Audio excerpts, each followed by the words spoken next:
Welcome to Game Point. I'm Matt Smith. And I'm Vernon Tucker, and we're here to talk about everything dealing with sports and pop culture. This week on Game Point, Matt and Vernon are discussing, on the eve of the Super Bowl, the fact that we have some athletes out here that are like 100 years old. It seems like these athletes just keep going and going. And speaking of going, what is up with Deshaun Watson? What happens when an athlete just simply wants out? And in this week's Culture Spot, it's all hip hop. We are talking about the game and Vernon's favorite artist, Eminem. So let's get into it. Vernon, what's been on your mind this week, my brother? Well, the first thing on my mind is Eminem is not my favorite rapper. Let's get that clear.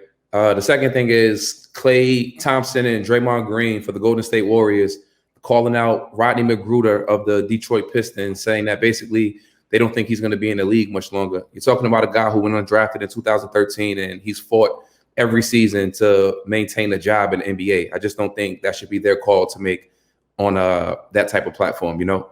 Matt, what about you? What's been on your mind? Well, what's on my mind is the preemptive Rookie of the Year. LaMelo Ball is finally going to get to start this week. So pay attention, watch my man. He's ready to take the league by storm. LaMelo Ball is finally starting. Let's get it. So, Matt, we have the Super Bowl coming up this week, and it made me start thinking about Tom Brady, you know, well into his 40s and how he's still going, you know. What do you think is to attribute to these older athletes now still dominating their sports like Tom and LeBron are doing? I mean, it's definitely impressive.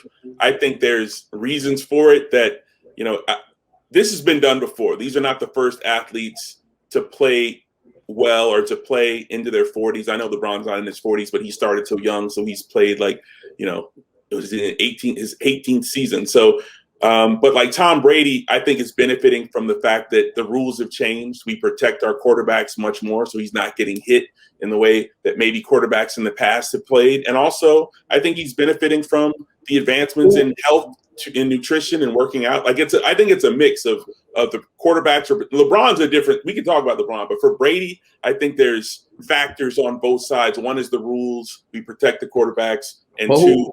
Who's the 40-year-old quarterback that's played and competed at this level? And I think that's what we're missing. Like, this isn't just you're Michael Jordan for the Wizards and you're 40 years old. This is like you're actually dominating the fucking sport at 40 years old. So to say that this has been done in the past, like what are some examples that you want to go with for folks who dominated at whatever that older age is? Okay, I'll say Tom Brady is going to hold the spot, and Drew Brees are definitely going to be in the debate for the best quarterback play after 40. But Brett Favre, period, not after 40. I'm trying to focus the conversation. We're talking about why are they playing later, or how it's not about their whole. If you want to debate who's the best quarterback, we can do that. But I thought no. I mean, right now, this season, it's not Tom is the best quarterback that's 40 years old. It's he's one of the best quarterbacks right now this season. Right, I get that. So I'm okay. At 40 is what I'm saying. What I'm trying to say is there's been quarterbacks who post 40 have played very well. And have they dominated? That's my question. Okay, if you let me finish my sentence, there's been quarterbacks post 40 who have played very well. Brady is looking like he may be the one who will set the bar and be the best post 40. I'm just saying he's not the first or the only player to have played well after 40. We talked about Jerry Rice recently, who's not a quarterback. Elway, Favre, Montana all played late in their careers. Peyton Manning played up in years. Brees and Brady are doing it to a higher level, but also the rules have changed. You can't touch quarterbacks like you used to before. So that has to be factored in. The fitness and the advancements in medicine is helping, but I do think there are factors that you can't ignore that the rules have changed. I don't think it's just the rules changing, Matt. Like, I just think it's skill, man. And I think people, like you said, they're doing a better job at protecting their bodies and shit like that. Like, football is still a full contact sport, Matt. Like, you got 300-pound men that are rolling towards your ankles every play. It's like you can't change rules to protect people that much. Like, this guy is that good. LeBron is that good. You're looking at like unicorns right now. We're not looking at the 40-year-old John Elway that you're talking about, that you're referencing. We're talking about a guy right now who's going up against Patrick Mahomes, who's the new hot shot at 40 years old to maintain his seat on the throne. Okay, wait a second, Matt. Before you jump in, I agree with you, Vernon, And Matt, you kind of dug yourself out of the hole there because I was like, where were you going with that? But you have to take into consideration not just their skill, it is food, fitness. These guys are sleeping in hyperbaric chambers. They're getting mass oxygen. They're just smarter now. They're just smarter now. What about that? People look at LeBron's game. Well, Kobe was one of the first people who I saw him talk about LeBron's game, and LeBron picks his spots to rest throughout the game. So load management and taking a night off or back-to-back, like there's no more of that mentality where you have to die to make sure that you're on the court or on the field. And I think that's what's preserving these guys' careers and their health, man. Like, but go ahead. Ronnie Lott what? Sacrificed the fucking finger at halftime in a fucking football game to finish a game off. He's a warrior. It's not that fucking serious, man. It's football. It's entertainment. For him, it was. It was serious. Yeah. All I'm saying is he didn't play till he was 40 either. All I'm saying is that you can ignore all you want the fact that they protect the quarterbacks and basically you can't touch them. But that is a major factor in the health of a football player. If you can't get hit, you can play a little longer. Matt, you're saying you can't get hit. You mean that we can't dive at your helmet? They should have never been allowed to do that. They should have never been allowing. But in the past, they were allowed to, like, if you don't understand. That's what I'm saying. We're smarter now. That's stupid. Like, players are smarter or the rules are better? Are you saying, like, if I'm playing in the NFL when the rules are different, that's not my choice. I'm not making the rules. I'm playing the sport in the era I play in.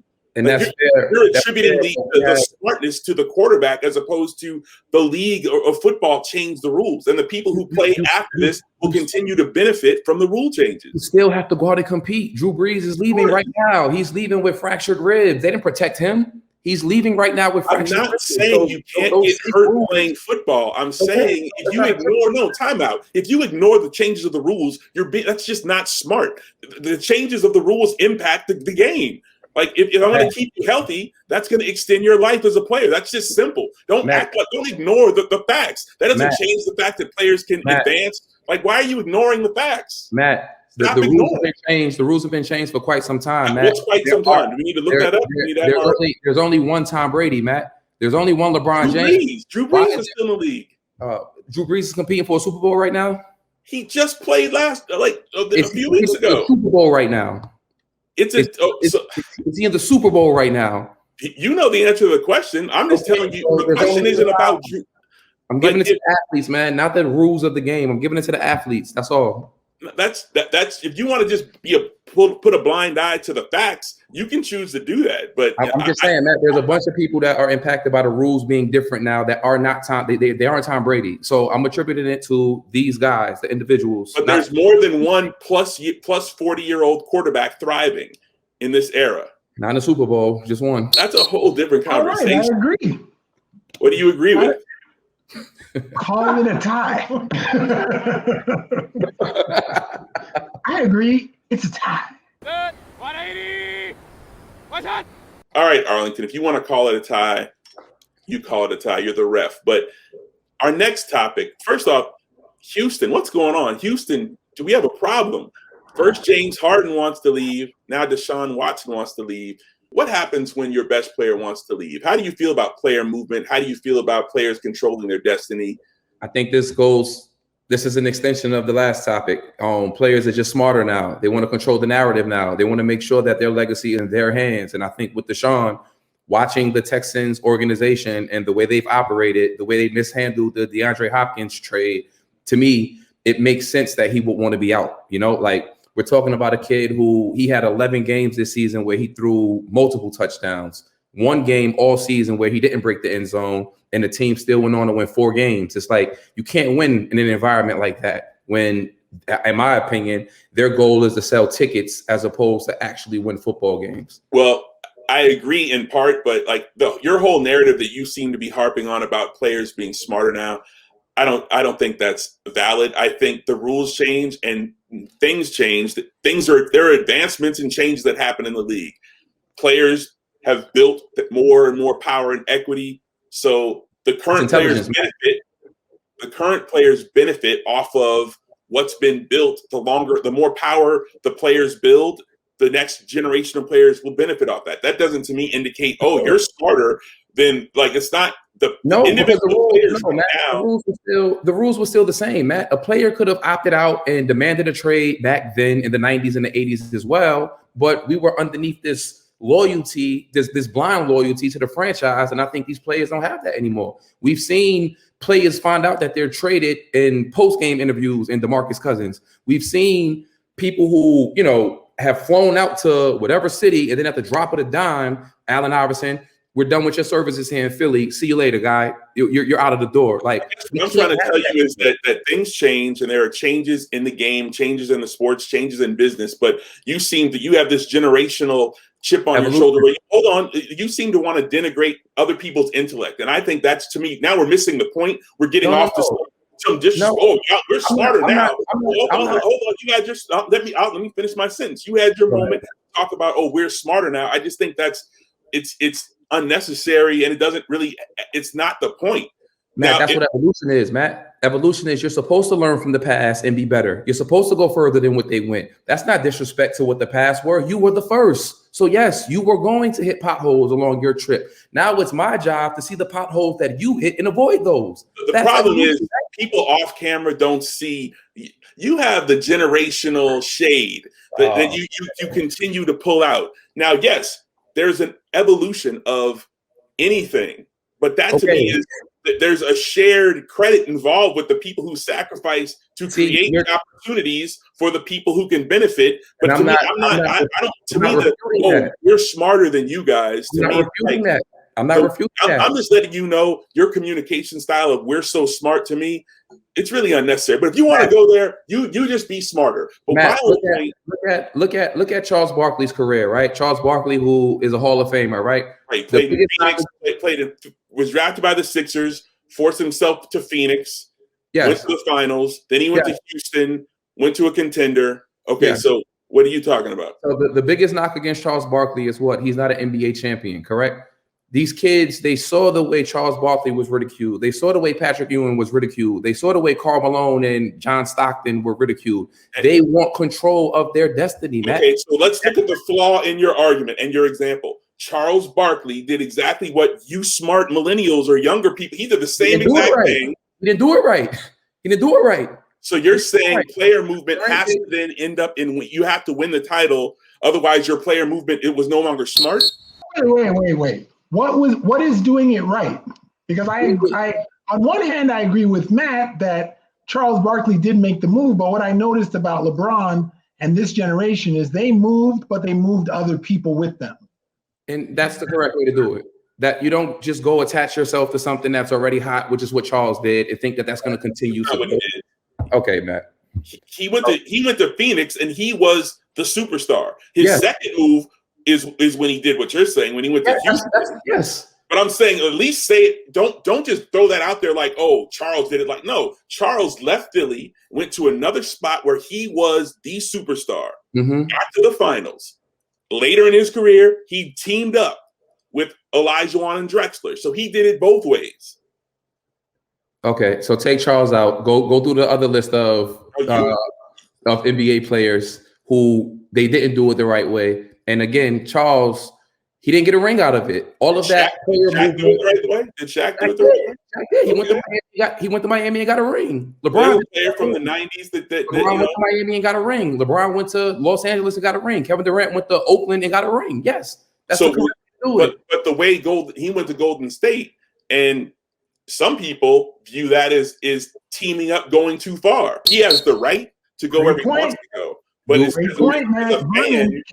can teaming up go too far? I think it can go too far if you don't do it to the public's liking, right? Like if you're creating a super team like they're doing in Brooklyn right now, but that's the rules of the game. If it's in the game and you can do it, do it. Why not? Why wouldn't I want to stack the deck to be able to win? I don't need to win in some heroic feat of a story that needs to be told on Lifetime 30 years from now. No. Everything doesn't have to be on how you're wired. Like Jordan seemed to not want to do that. I'm not saying Jordan seemed to not want to do what? To do the teaming up with the great players of his era. Now, also that era, he had Scottie Pippen over there, who was quite possibly a top 5 wingman in the league during that time. He went out and got Dennis Rodman, who gave him fits in Detroit. He didn't have to. They bought them to him. So when the franchise doesn't bring someone to you, you're When the franchise doesn't misrepresenting the history. like LeBron in Cleveland the first run, I gave you 9 years of my life. Now I can do whatever the fuck I want to do. I don't want to be here anymore. I'm out. Hey, Dwayne Wade and Chris Bosh, I'm coming down there to play with you guys. Thank you. Let's go get some rings. I'm just saying, Mike built it in Chicago, won 6 rings. Mike was fortunate to get Scottie Pippen, man. Mike has never won a championship without Scottie Pippen and vice versa, man. Like this, that, you know, you don't. I don't see anything wrong with that. He stayed with his team and he won with his team. You were winning. You know what? I hate to add fuel to this bonfire, but Matt, do you find those other guys actually called out additional teammates to strengthen where they were going or when they got there? Or did they just get there and hope that the team would add the pieces they needed to win over time? There's different ways this can happen. Some teams, like a player, Magic got drafted to the Lakers that had Kareem. So there was a dynamic duo in place. Steph Curry and the Golden State Warriors are and Jordan and the Bulls and LeBron's first run with Cleveland, which didn't amount to a title, but they got to the finals. Those teams kind of were built organically. Then, with the Bulls, they won 6 titles. Golden State ended up winning 3 titles. Well, I'm not counting the KD. That's a team up. But the Golden State, and I'm not judging them. I'm just saying the example is Curry got a ring out of it from that core. Mm-hmm. Then you have teams that'll players that will team up in free agency or through trade. It can happen in a number of ways. See, something that goes unnoticed and unspoken about quite often. Like, I think when you're that generational player or that player that is a top 5 pick, more times than not, you're going to a terrible franchise. You know what I mean? So when you look at LeBron went to Cleveland, they were dog shit. They were terrible. So when LeBron gets there now, it's kind of similar to the Jordan thing where now you have to still be, a top whatever player in the NBA, which means that you're going to win enough games to make it into the playoffs or to sneak into the playoffs. But now you're not bad enough to where you're going to continue to get draft stock for the next couple of years. So that's when it's up to the onus is on the franchise at that point to bring those pieces in. If you are in a team like the Spurs who can get crafty inside of the draft and go find someone who was a sleeper pick, then you're just selling tickets at that point. And to me, those legacy guys that care about where their career ends and, all of the medals that are going to be on the jackets, they're perfectly within their rights to decide what franchise they want. Absolutely. But I'll link it back to Deshaun Watson. Sometimes a player is with a team where the front office just is messing it up. The front office is inept. So like if you're on a team where the front office is doing all they can to put it together, and like Barkley, Charles was on teams where they had a decent shot and they just didn't get it done. I don't think he can be mad at the artillery that was surrounding him. Fair. Deshaun Watson, they're giving away DeAndre Hopkins. Like, to me, it makes perfect sense for him to be like, I'm out of here. You're tearing away the best weapons that I have. That makes no sense. Yeah, I remember in Cleveland the first time with LeBron, they had a deal on the table for Amari Stoudemire. I think it was like 2009, 2010. Amari Stoudemire, the Phoenix Suns, and Dan Gilbert was adamant about not wanting to give up J.J. Hickson in the trade to get Amari Stoudemire over there. It's like, bro, stop being cheap, spend the money, and get your guy a ring. You'll keep him there longer if you actually compete, man. Facts. This ball is crushed. So, Matt, we're in Black History Month right now, Matt, and I just caught wind of an Alex Rodriguez radio show that he did on ESPN Radio with Michael Kay, where he compared himself to the late, great Hank Aaron. Alex Rodriguez was a young Hank Aaron. That was my role model. Hank Aaron was my North Star, both on the field and off the field. And he also played football in high school. And, he was an underdog. And all of a sudden, he was a great player that happened to hit home runs. What's your thoughts on A-Rod, the cheater, comparing himself to Hank Aaron? All right, well, I can see this 2 ways. Historically, on a baseball perspective, Alex Rodriguez factually is one of the greatest players to walk the earth. Now, he tainted that when he got caught cheating. But so how is it factual if it's tainted, right? Well, is it like I was just let me just get there, brother. All I'm saying is most baseball experts have viewed Alex historically from before he even got to the majors. He was one of those special ones.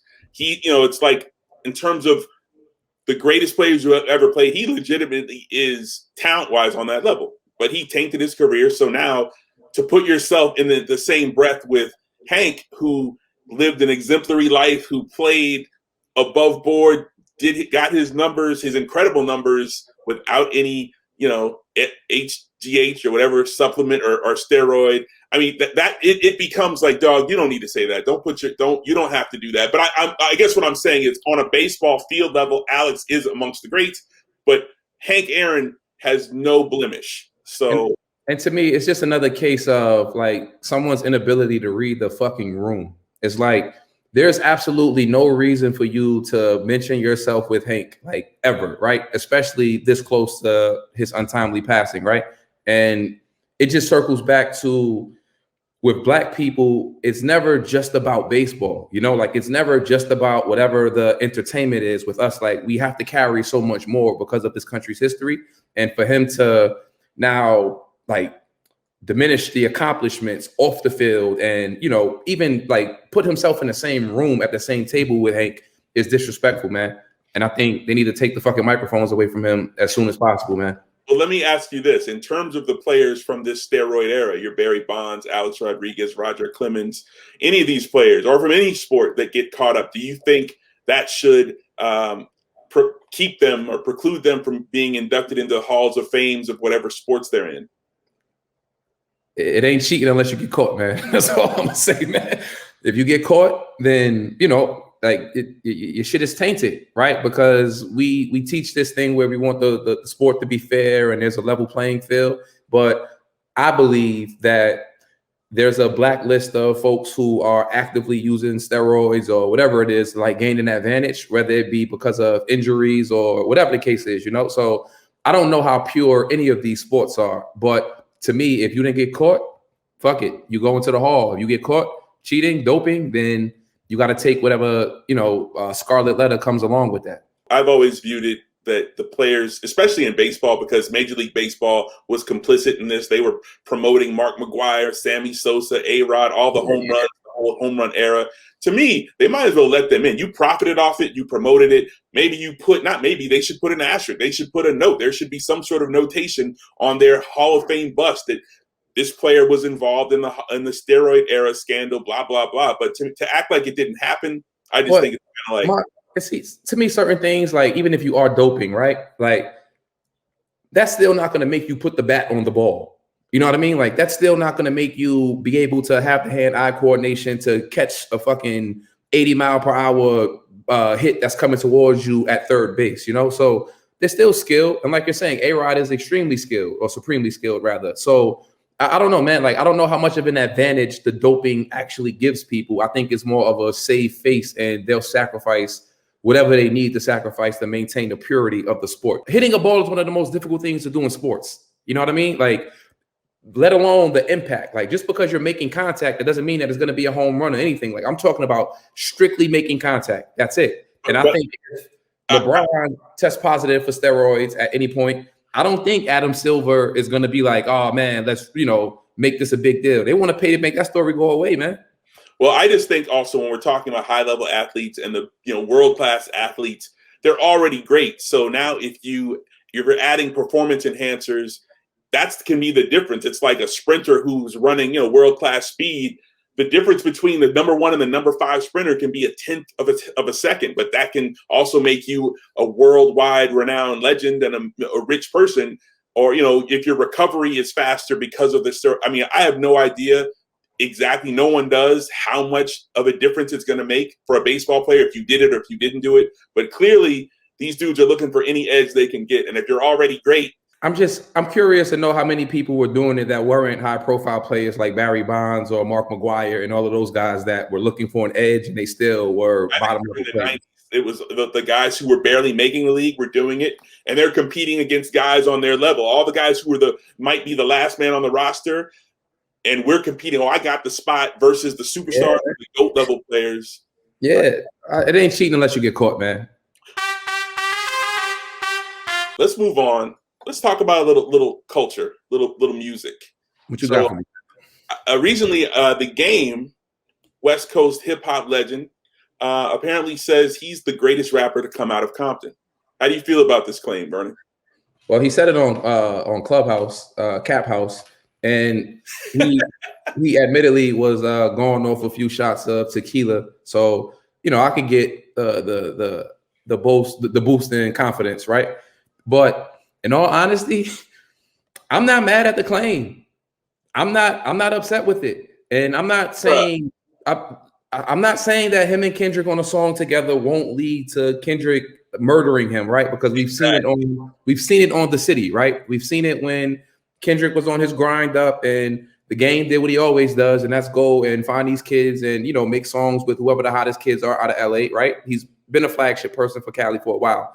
But if we're looking at albums and consistency, the game has put out a lot of decent albums, Matt. One of my favorite from him that gets slept on from a lyrical standpoint is Jesus Piece. Jesus Piece was masterful from beginning to end, and no one talks about it because I think his persona kind of pushes people away from him, you know, and he's of the old guard now. Like, he's not some new kid who we want to root for. This is a kid who released the documentary back in the early 2000s, and he's still been dropping fire ever since, Matt. So I'm not upset with the claim, man. Like, I understand it. Well, you just said he's putting out decent albums. I mean, this is not the most decent of all time. It's not the GOAT. He's claiming to be the GOAT. So I'm just saying Kendrick is putting out classics. How many classics does Kendrick have, Matt? I'd say definitely 2 classics, and that's a lot. Like, for albums, like, I don't think too many people can say that. And I would even give him 3. I would say 3 classics. Good Kid, Mad City, To Pimp a Butterfly. Absolutely. And then the one with DNA. What was that album with DNA? Damn. Yeah. Good Kid, Mad City, Damn, and To Pimp a Butterfly to me are legit hip hop classic albums. I got Good Kid, Mad City in that. I don't have To Pimp a Butterfly as a classic. I have Damn as a classic. But if a classic on a scale of 1 to 10 is a 10, Game has 1 classic, in my opinion, in the documentary. But then he has a bunch of 8s. All I know, brother, is Kendrick Lamar has been nominated for 400 awards worldwide. He has 13 Grammys. I know that's not the end all be all, but I'm just saying. What I'm saying is, let me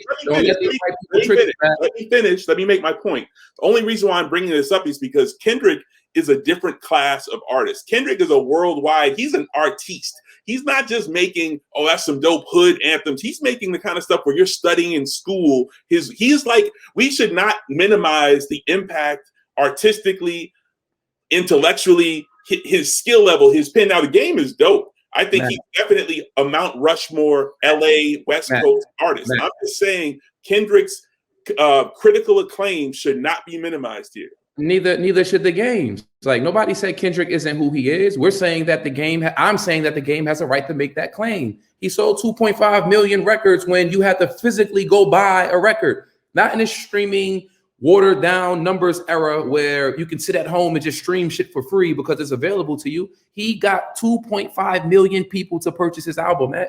Don't make it seem like he's some fucking underground battle rapper who isn't worldwide. Like, no, like I said he's a Mount Rushmore West Coast artist. That is a lot of respect. I'm just saying there's a difference between a world-renowned artiste who has 400 worldwide award nominations. Like, it's like those nominations don't mean anything to me, Matt. One of those nominations was when Macklemore won fucking album of the year from him, or stole album of the year from him. Like, those nominations don't mean anything to me, Matt. Kendrick is in the argument for being the GOAT. For being the GOAT of what? He is of hip hop. He is in that. You mean like of all time? Nah, he's a GOAT. He is one of the greatest who's ever done it. You can make a case that he's the GOAT. Matt, no, Matt. That's I'm not saying he's there yet, but his trajectory. Matt, stop, Matt. Stop it, Matt. Let's stop it, Matt. Like, he still has a fucking long list of people that he has to jump past before he's in that conversation, Matt. Like, let's not get ahead of ourselves right now, Matt. Oh, the Game's not getting ahead of his son. The game is claiming his shit. What is he supposed to say? Hey, I'm the second best rapper to come out of LA. No, like, own your shit. If you ask a basketball player who's the best basketball player on a team or in the league, they're going to say themselves as well. Some of them are delusional, but I think that he has a legitimate claim. I think there are rappers from every era who have a legitimate claim for being GOAT level or being the GOAT. And Kendrick from his generation would be the guy I would nominate to go if we were having a debate or discussion about the GOAT. I think he has a legitimate case. I'm not saying he is. I'm just saying his resume is legit. Go listen to Jesus Piece, man, and listen to the 300 bars, man. You're talking about a guy who he's battle tested, he's classic tested, he's had commercial success, he's done it all, Matt. He's put on for Compton since day one, Matt. Don't diminish his accomplishments, man. Mount Rushmore. Okay, so if he's Mount Rushmore, then he has a claim. Okay. Everybody go to their neutral corners. Enough. But you did use this term delusional, Vernon, and I'd like to kind of transition on that term into the idea of, is Eminem on your Mount Rushmore? I think he makes my Mount Rushmore from a technical standpoint. I get it. His catalog isn't the greatest catalog. You know, we don't really love all of his songs. Like, you got to skip through a lot of it. But in terms of him structuring a bar and the sport of rapping, I don't know many people that are better than him. Like, I can go through pretty much every Eminem feature I've heard, whether it be Renegade, what's the song with him and Wayne and Drake and all them, Forever. Like, he kills anyone that he's on a song with, right? So to me, it's not far-fetched for him to make a Mount Rushmore when he's pretty much like the Floyd Mayweather of rap. Like, he's undefeated in those sparring matches with other artists. Mount Rushmore, if we're being literal, would be Four Faces. He's on there with who for you? I got Jay up there. I got M up there for technical shit, right? This is just technical with M. I got to make sure people understand that. I will also go with, it's a left field pick, but Beanie Siegel makes my Mount Rushmore. Yeah. Did you just say Beanie Siegel? Yeah. I like Beanie, man. Beanie is one of the guys who I think he's like a Scottie Pippen type guy who, you know, everyone around him better. I would give my last spot to Tupac. He gets my last spot. I definitely respect that pick. I respect all the artists you name, but to the original question, does Eminem make your Mount Rushmore? And for me, and I agree that technically he is a beast. He is beyond reproach. His pen is one of the great. He's in the GOAT technical pen game of all time. But for me, when I think hip hop Mount Rushmore, it's more than that, because also there's two sides of this. There's our brain might be attached to the technical skills, but then your heart, your soul, you know, like a Tribe Called Quest, for instance. I'm not saying they're the GOAT. I'm just saying their music may not have technical Eminem pen, lyrical miracle type stuff, but their music, it touches you and it hits a different way.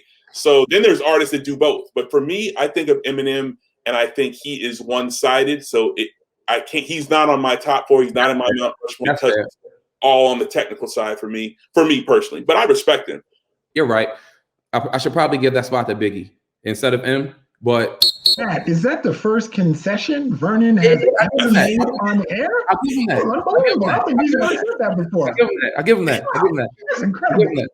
If we're talking just like people who are gonna just out rap people like that Mount Rushmore, then M goes up on that Mount Rushmore, you know. And to me, listening to him for all of these years and hearing people's issues with him and people like attributing his success to him being white, like that has nothing to do with it. Like his skill has nothing to do with him being white. At times, I think that him being white actually hindered his creativity because he can't use the same subject matters that black people rap about. So when you're talking about an all black sport or predominantly black sport in rap, we want to hear the same stories. I sold drugs, I hustled, I shot people, I robbed people, I did X, Y, and Z for the communities and all this other type of shit. He can't touch on any of that. So he was forced to rap with a limited source or a limited pool of fucking inspiration. And disadvantage in the hip hop game is what you're saying. Yeah. You know how many things rhyme with the word nigga and he couldn't say the word nigga? Wait, what about Outkast? That doesn't rhyme with nigga. What about Outkast? I like Dre. Dre is up there. I like Andre. Big Boy is a different conversation. They're one of those groups that talk about more diverse topics than just robbing, stealing, and they talk about like to me the best rap verse of all time is Andre 3000's verse on 16 featuring Rick Ross. He talks about they're all the same stories, they're just told in different sides. So Jay-Z raps about the same things that Boosie raps about. It's all the same shit. They just do it in different ways, different delivery. And to me, Andre is another person who he's talking about the same shit. My parents were Eminem being the Elvis Presley of rap. I disagree with that. I think that's disrespectful. Like now we're saying that he didn't get on a song with someone who makes everyone's top 10, in my opinion, or I would assume, in Jay-Z and destroy him. Like Nas didn't bring that up. Destroy him. Nas didn't bring that up out of some fucking petty ass just beef. No, like Eminem destroys you on your own shit. Like here's the thing: both things can be true. There is some Elvis Presley in that when he's exceptional, but he benefits off of the dominant culture in this country. It's white people, and white people, they see one of their own who's killing it, they're going to buy records. So but you mean success. I'm not talking success. I'm just talking skill. But I thought the whole Elvis argument had to do with. That's why I said it's disrespectful. Like, no, Elvis wasn't with what James Brown is. Elvis wasn't what Michael Jackson is. Eminem, when he gets in that ring with his peers, some people think Elvis had it factor. Are you saying Elvis had no talent? Elvis was talented. Listen, I think it's kind of like throwing Vernon into an Elvis debate. I don't really think I don't think it's really kind of I don't think that's your area of expertise. No disrespect. I don't know how much Elvis you've watched. No, it's not. But I've read enough quotes from Ray Charles and Stevie Wonder and James Brown about their issues with who. So wait, what did Ray Charles and Stevie Wonder? They said they saw him in what they see? It's Black History Month, man. Like we're maintaining the legends here, and I'm just making sure we're not disrespecting Eminem and discrediting him because he's white. Like, no, it's not. He's not good because he's white. But he's also not disadvantaged because he can't use the N-word. Let's kill that argument. To me, that if you are the king wordsmith, there's plenty of other words in the lexicon that you can choose to give me a person. Give me a person that was competing at that level that didn't use those words or wasn't able to tap into that. Give me a person. I mean, to me, I don't need to make that argument. I just think it's a silly argument, so I won't engage in that. Matt's like, I'm not even gonna dip into that. I don't mean the N-word to be a dope rapper. That's crazy. I don't mean it's right because he took the high road. The high road could be wrong as well. I'm just saying every rapper that we could think of that's in the top whatever category, they all were able to tap into what Black culture and Black upbringing is. So that helps with your substance, man. If Eminem could rap about the same things that Beanie Siegel could rap about, we might be having a different conversation. Eminem's doing quite well rapping about what he's rapping about, selling music worldwide. I don't think he's been You're talking sales. I'm not talking sales. I'm just talking about the art itself, the skill itself, relatability itself. Nobody can relate. I'm talking about, I think it's hilarious on the first day of Black History Month, we're talking about how disadvantaged Eminem is in hip hop. Hey, that's just me. Moving on to the 24-second shot clock, my people. All right, in today's 24-second shot clock, it's about Floyd Money Mayweather. Apparently, he realized that Black lives do matter. I think recently when he witnessed how Conor McGregor was being shown a bunch of love, and he feels like it's because he's Black, he's not getting the same level of respect and love. Now he's calling out the discrepancies and racism. So I think his All Lives Matter is being rethought, and welcome back, bro. It's about time. Go ahead, Vernon. I don't want him back. They could keep him on the other side, Matt. But I want to take this time to address some people that have been in the comment section, namely Tony Anderson, Malik Bowie, Nick Brady. Y'all got a lot of shit to say, man, about these opinions, man. There's seats open and available for y'all to get on any day that y'all want to come up here and defend yourselves, man. But until then, man, let's limit that noise and that chat in the comment section, man. Well, I echo those same sentiments, and I say keep talking, keep the smoke, and come on the show. But anyway, on that note, it's game over. Tune in next week for more Game Point. I'm Matt Smith. And I wish a nigga would come up here and try to fuck with us, man. Yo.